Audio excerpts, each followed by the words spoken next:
Stress सुनने में बहुत छोटा सा एक वर्ड लगता है, पर जिसके साथ हो रहा है या जो स्ट्रेसफुल कंडीशन में है वो एक्चुअली में समझता है कि वो किस जोन से जा रहा है या किस प्रॉब्लम को वो फेस कर रहा है।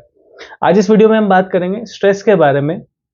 क्या वो नॉर्मल है, कैसे आपको उसको हैंडल करना चाहिए, और अगर डिजीज कंडीशन हो रही है तो कैसे आप उसको ट्रीटमेंट कर सकते हैं।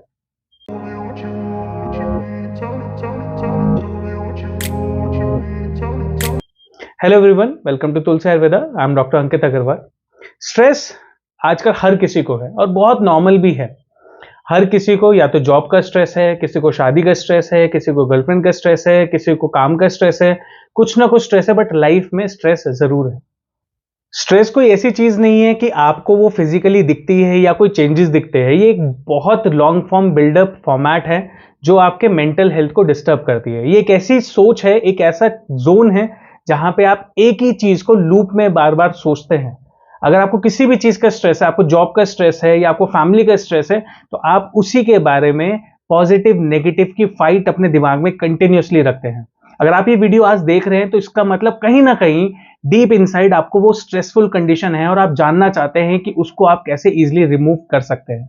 क्योंकि स्ट्रेस जब किसी को भी होता है तो यूजुअली हर कोई डिस्कस नहीं करता। बहुत नॉर्मल लगता है कि हमें ये प्रॉब्लम हो रही है और हमें कैसे उसको ट्रीट करना चाहिए, इस बारे तक भी कोई सोचता नहीं है।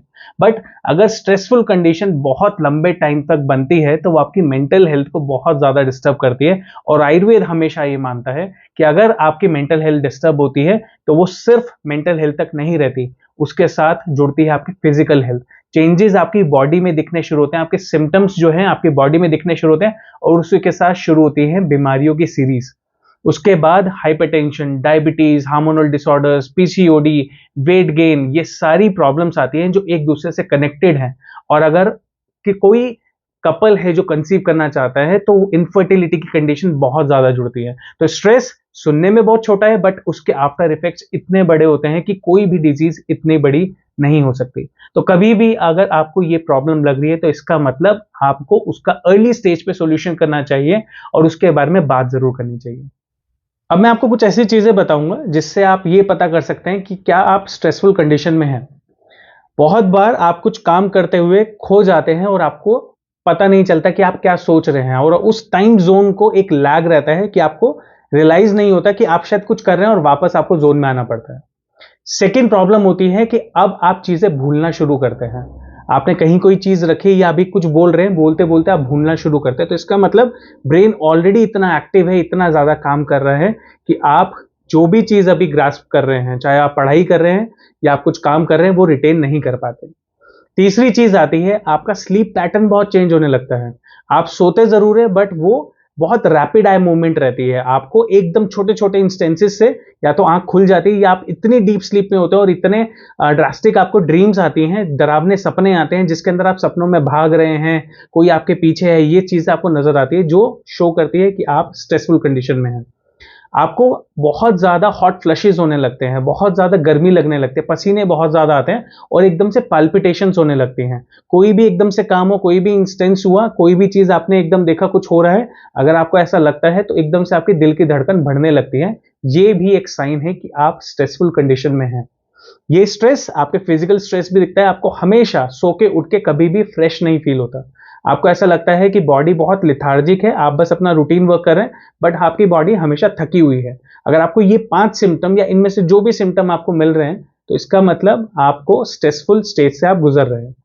अब इसके रीजन क्या होते हैं, आपको सिम्टम्स क्या मिलते हैं। अगर आप स्ट्रेसफुल कंडीशन है तो सिम्टम्स क्या क्या आते हैं। आपकी बॉडी के अंदर जो चेंज आना स्टार्ट होता है वो आता है स्ट्रेसफुल ईटिंग। कई लोग स्ट्रेस में बहुत ज्यादा खाने लगते हैं, ओवर ईटिंग करने लगते हैं। उन्हें पता ही नहीं होता, क्योंकि जब भी हम खाना खाते हैं कॉन्शियस ईटिंग होनी जरूरी है। हमारा ध्यान होना चाहिए कि हम क्या खा रहे हैं, कितनी चीज खा रहे हैं। जैसे अगर आप टीवी के सामने बैठ के खाना खा रहे हैं, आपको पता नहीं लग पाएगा कि कब आपका पेट भर गया है। सेम यही कंडीशन होती है स्ट्रेस की कंडीशन में। आप हमेशा दिमाग में कुछ सोच रहे हैं और खाना खा रहे हैं तो आपको पता नहीं लग पाएगा कि क्या चीज हो रही है। आप बहुत कम बोलने लगते हैं, बहुत ज्यादा इरिटेटेड होने लगते हैं, छोटी छोटी बात से आपको इरिटेशन होने लगती है। कोई भी लाउड वॉइस रहती है या कोई भी म्यूजिक रहता है या कोई ज्यादा तेज बोलता है तो वो चीज आपको इरिटेट करती है। आपके हाथ पैरों में झंझनाहट शुरू होती है, सुनपन आना शुरू होते हैं, सिर में भारीपन शुरू होता है, आपका नॉर्मली बीपी थोड़ा सा हायर रहने लगता है और ब्रीदिंग इंक्रीज होने लगती है। तो ये नॉर्मल से सिम्टम्स हैं जो आपकी बॉडी में मिलते हैं जब स्ट्रेसफुल कंडीशन होती है अर्ली स्टेज में। जब ये ड्रास्टिक होने लगता है तो बॉडी के अंदर उससे भी ज्यादा चेंजेस आने स्टार्ट हो जाते हैं। अब आयुर्वेद ये बोलता है कि कभी भी कोई भी मानसिक रोग होता है तो वो हमेशा शारीरिक रोग से भी जुड़ा रहता है। तो अगर स्ट्रेस रहता है तो आगे जाके बहुत सारे हार्मोनल चेंजेस लाता है, स्पेशली फीमेल्स में पीसीओडी होने के चांसेस बढ़ जाते हैं, जिसकी वजह से उनके मेंस्ट्रुअल साइकिल काफी ज्यादा डिस्टर्ब होते हैं और उसके बाद वेट गेन बहुत ज्यादा होता है, डिस्मेनोरिया बहुत ज्यादा होता है। अगर मेल की बात करें तो मेल में सेक्सुअली इनएक्टिविटी बहुत ज्यादा स्टार्ट होता है या प्रीमेच्योर इजैकुलेशन स्टार्ट होता है या नाइटफॉल की कंडीशन इंक्रीज होती है या उसके अलावा मेल में बहुत ज्यादा हेडेक होना और फटीगनेस होना ये बहुत ज्यादा इंक्रीज होता है। तो ये नॉर्मल सी चीजें मिलती हैं। अब आपको करना क्या है, आयुर्वेद में जो ट्रीटमेंट बताया गया है, जो पंचकर्मा ट्रीटमेंट में बताया गया है, उसमें सबसे बेस्ट ट्रीटमेंट बताया है शिरोधारा। अगर आप शिरोधारा ट्रीटमेंट ले सकते हैं अपने नियरेस्ट कोई भी आयुर्वेदा और पंचकर्मा क्लिनिक विजिट करके, अगर आप ट्रीटमेंट लेते हैं तो काफी ज्यादा हेल्पफुल रहता है, इसको आप ले सकते हैं। बेसिक फॉर्म में आप अगर जटामांसी का तेल लेते हैं, जटामांसी का तेल लेकर अगर आप अपने रूम में डेली उसका दिया जलाते हैं तो वो भी आपके लिए काफी बेनिफिशियल रहता है और आपके मन को थोड़ा सा शांत करने में हेल्पफुल रहता है। आयुर्वेद मानता है कि आपका मन हृदय में रहता है, तो इसलिए आपको कोई भी ऐसे ट्रीटमेंट लेना है जो आपके हार्ट हेल्थ के लिए बेटर हो। तो अगर आप डेली अर्जुन की छाल लेते हैं या आप अशोक की छाल लेते हैं तो ये भी आपके लिए काफी बेटर रहता है, इसको आप डेली कंज्यूम कर सकते हैं। कोई भी जो सुगंधित फूल होते हैं या अगर आपको कोई भी ऐसी हॉबी है कि आपको गार्डनिंग करना पसंद है, आपको फ्लावर्स पसंद है, तो उनके बीच में रहें, उनको चीजों को करें। जो चीज आपकी हॉबी है उसमें थोड़ा सा एंगेज हो, कोई क्रिएटिव वर्क हो उसमें एंगेज हो, ताकि आपका स्ट्रेस रिड्यूस होना स्टार्ट हो। जितने सारे कॉजेज मैंने बताए हैं स्ट्रेसफुल कंडीशन के, उनको अवॉइड करना चाहिए।